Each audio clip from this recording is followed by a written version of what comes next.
Akasema, kwa sababu hiyo nimewaambia ya kwamba hakuna mtu awezaye kuja kwangu isipokuwa amejaliwa. Ishia hapo tu. Bwana asifiwe sana. Amen. Tumesema somo linasema Roho Mtakatifu ni uzima wa mtu aliyeamini.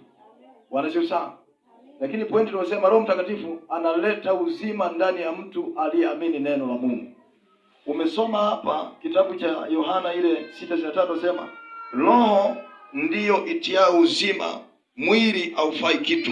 Maneno hayo niliwaambia ni roho tena ni uzima. Bwana Yesu asifiwe sana.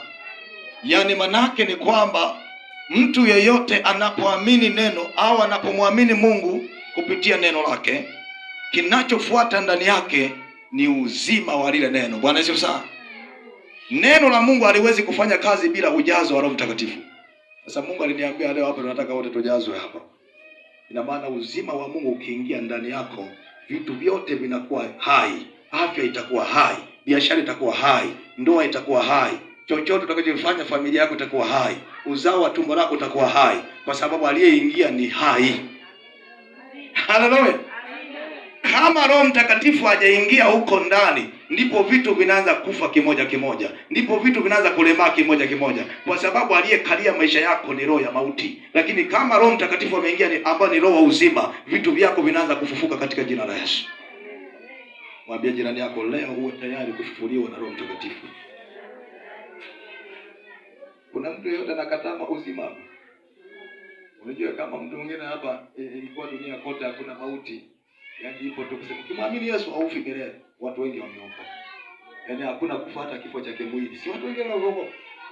Lakini sisi tunahamishwa tu. Bwana Yesu sana. Ingekuwa hakuna kufa yaani unaishi tu mpaka Yesu anarudi. Yaani watu wengi wangeokoka wangesema ngoja nikaokoke maana wanangeogopa kufa. Lakini sasa wasema wote walokole tutakufa na wale wasioamini tutakufa.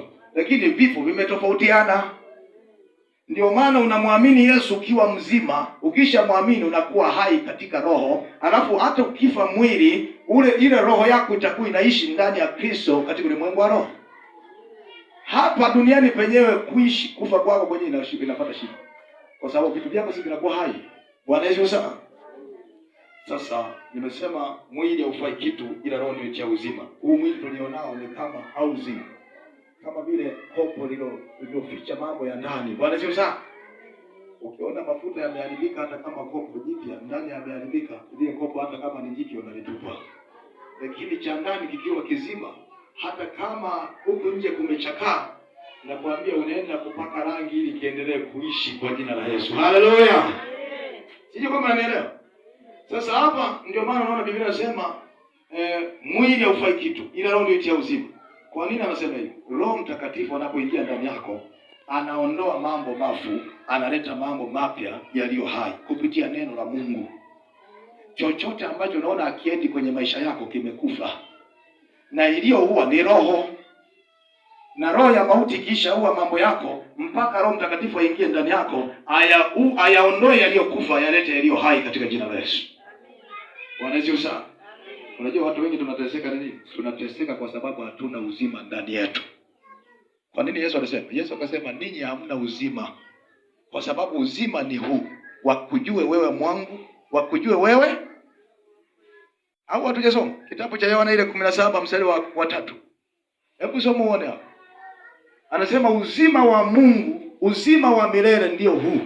Soma hapo. Na uzima wa milele ndio huu. Wakujue wewe. Mungu wa pekee wa kweli.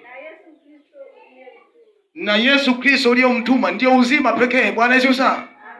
Yaani ukishamjua Mungu, ndani yako kumjua Mungu, kinachosababisha umjue Mungu ni Roho Mtakatifu.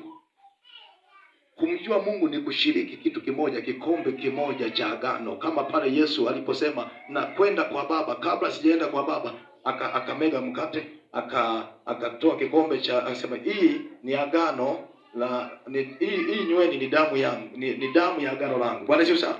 Yaani ule ni ushirika mmoja wa roho. Na ule mwili anasema huu ni mwili wangu unatolewa kwa ajili yenu.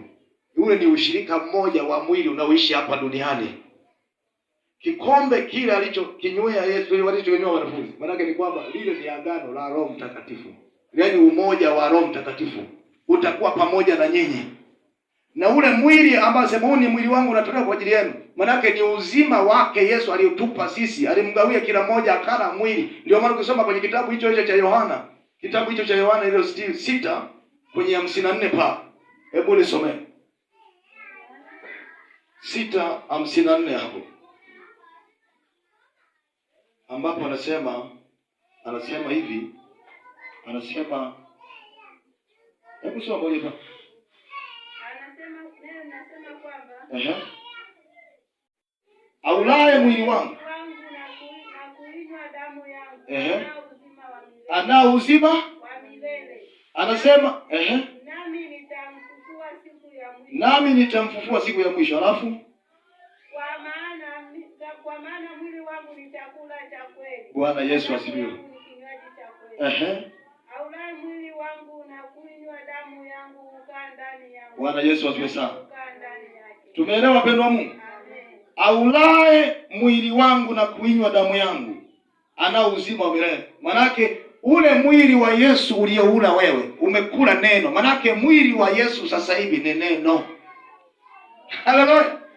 Kwa hiyo hili neno la Mungu ukilila, na Roho Mtakatifu ni kikombe cha damu ya Yesu ambacho ukikinywa leo, ile roho iliyokuwa inakutesa inatenganishwa na wewe.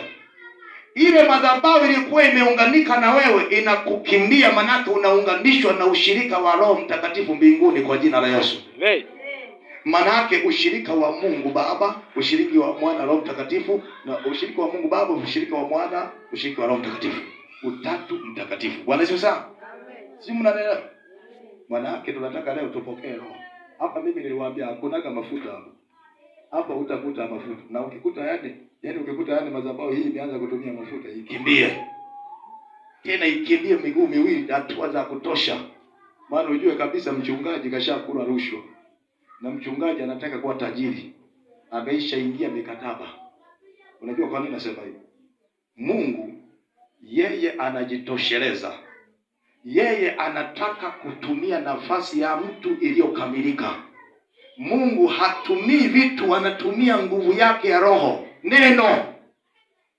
Ndio maana Biblia inasema imani bila matendo imekufa. Manake unapoamini Mungu anathibitisha kwa matendo, kwa nguvu zake. Mimi tangu nimemwamini Yesu, kilichonivuta kwa Yesu mara moja, nilipoona muujiza ndani yangu, nilipopokea Roho Mtakatifu. Yule Roho Mtakatifu nilipokea, niliona kuna vitu vimevuka kama ligunia fulani hivi. Nikaona vitu vimeachia. Sikutumia mafuta wala maji. Na